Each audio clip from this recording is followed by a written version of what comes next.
Hello and welcome back to AP Psychology. I'm Miss Lee, and in this video we're going to be covering Unit 4, Operant Conditioning. Our learning targets are all related to operant conditioning, and we will be focusing on the key researchers B.F. Skinner and Edward Thorndike. We will also be predicting the effects of different types of operant conditioning, including positive reinforcement, negative reinforcement, positive punishment, and negative punishment. We will also be able to predict how practice, schedules of reinforcement, other aspects of reinforcement, and motivation will influence quality of learning. If you haven't done so already, go ahead and grab your notes and let's get started.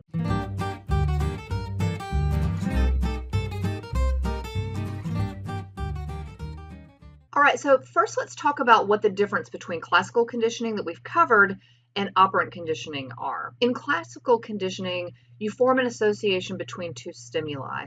In operant conditioning, the association is formed between behaviors and the resulting events. So in classical conditioning, you're looking at these examples: blinking, flinching, fear, nausea, wincing. In operant conditioning, you're looking at these types of responses: sitting on your behind on the floor, doing homework or chores, getting good grades, meeting curfew, and not missing a shot in basketball. What differences do you notice between these responses?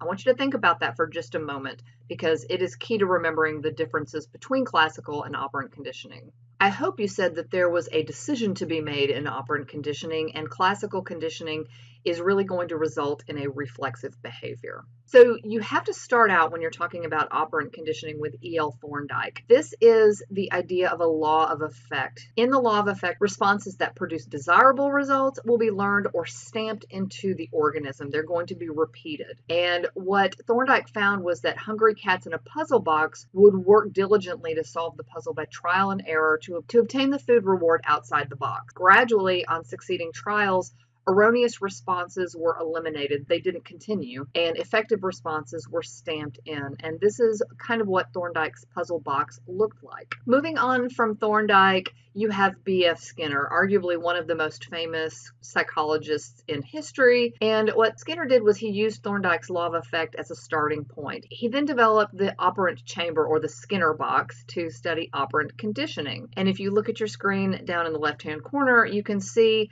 a diagram of what a Skinner box typically looks like. Here is a photograph of what an operant chamber looks like. In an operant chamber, or a Skinner box, there's going to be some type of a bar or a key that the animal is going to be able to press or somehow manipulate to obtain the food or water reinforcer, the treat. It's going to be connected to some type of a device that records the animal responses, and it's going to allow the researcher to have complete control over the animal's environment. So how you start off operantly conditioning an organism is through shaping. This is a procedure where the reinforcers guide behavior closer and closer towards the target behavior. So you start out very gradually and you move closer to what the desired behavior actually is.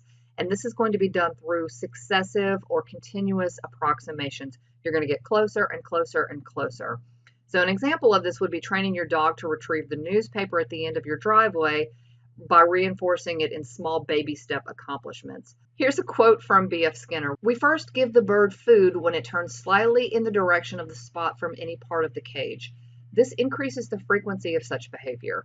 We then withhold reinforcement until a slight movement is made towards the spot. This again alters the general distribution of behavior without producing a new unit. We continue by reinforcing positions successively closer to the spot, then by reinforcing only when the head is moved slightly forward, and finally only when the beak actually makes contact with the spot."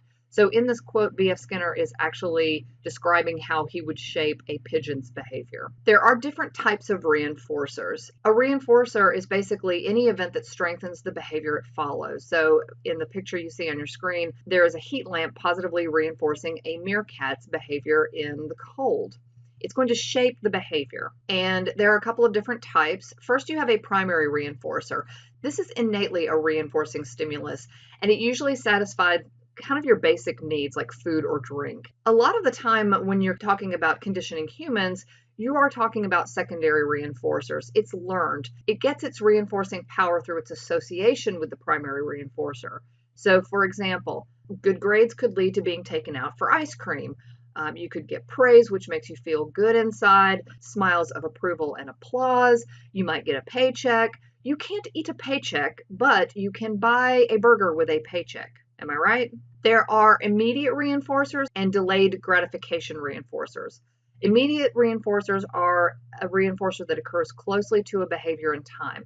So basically, a rat gets a food pellet for pressing the bar. In delayed gratification, the reinforcer is delayed for a certain behavior, a paycheck that comes at the end of the week, for example. Our tendency to engage in behavior that's followed by an immediate reinforcer, like moving up a level in a video game, rather than one that's delayed, like working hard for an A in the course, is our need for instant gratification. You've probably heard that term before. So there are a couple of principles that you really need to understand in operant conditioning, and I'm going to go over it very slowly and methodically so that you are sure to understand them.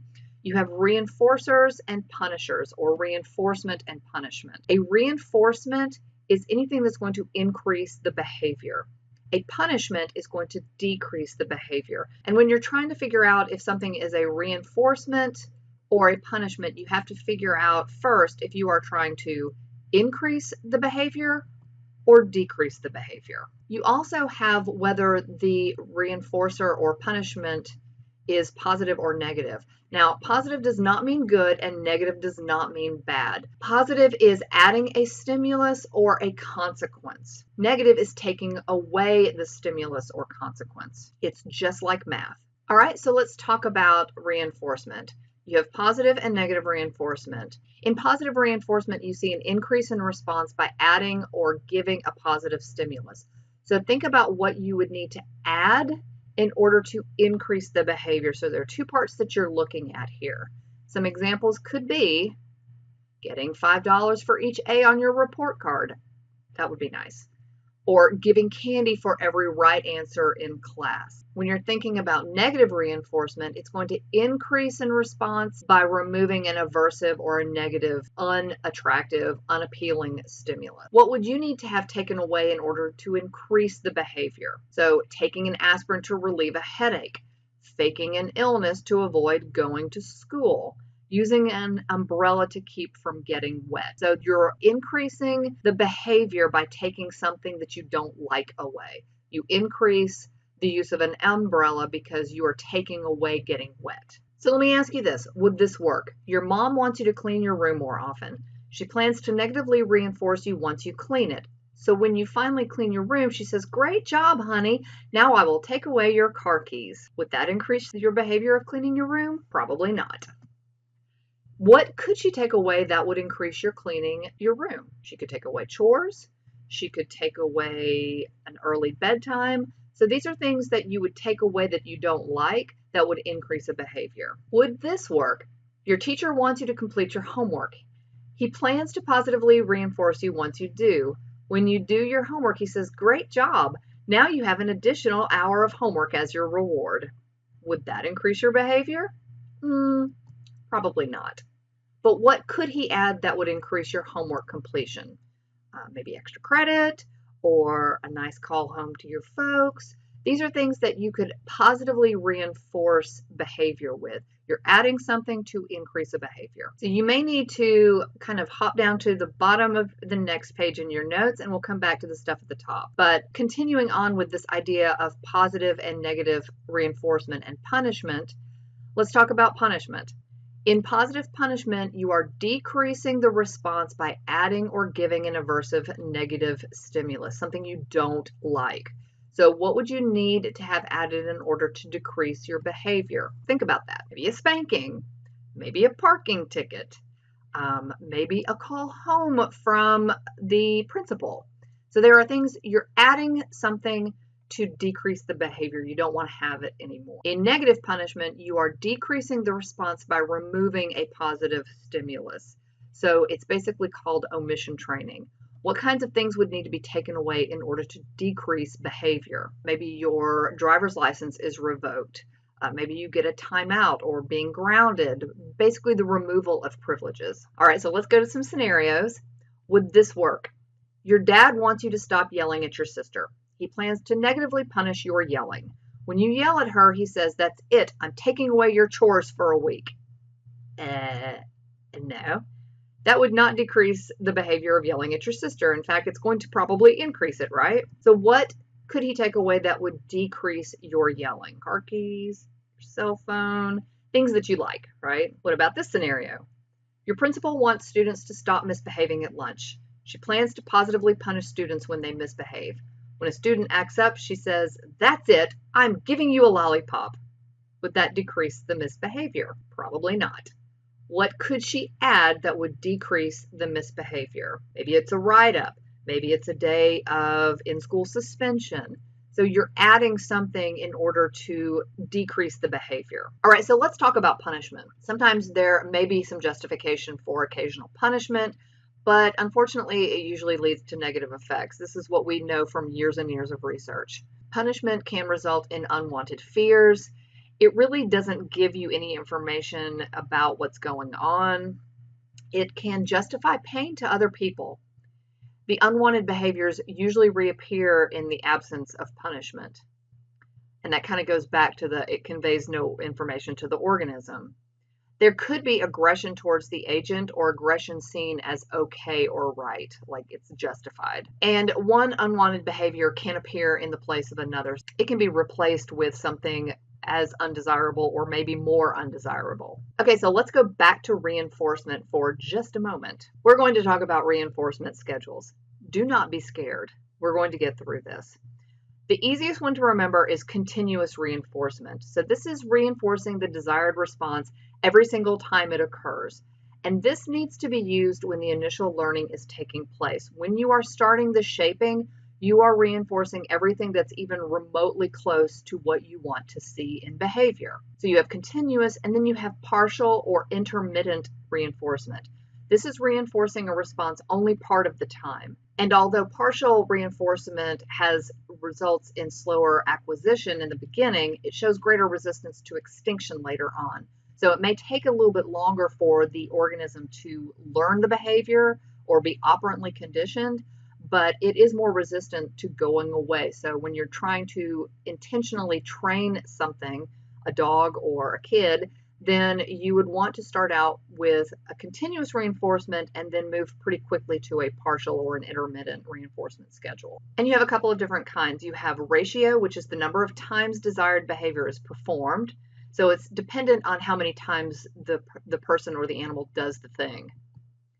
And then you have an interval, and this is the amount of time that passes while the behavior is being performed. So is it every 5 minutes? Is it every 5 seconds?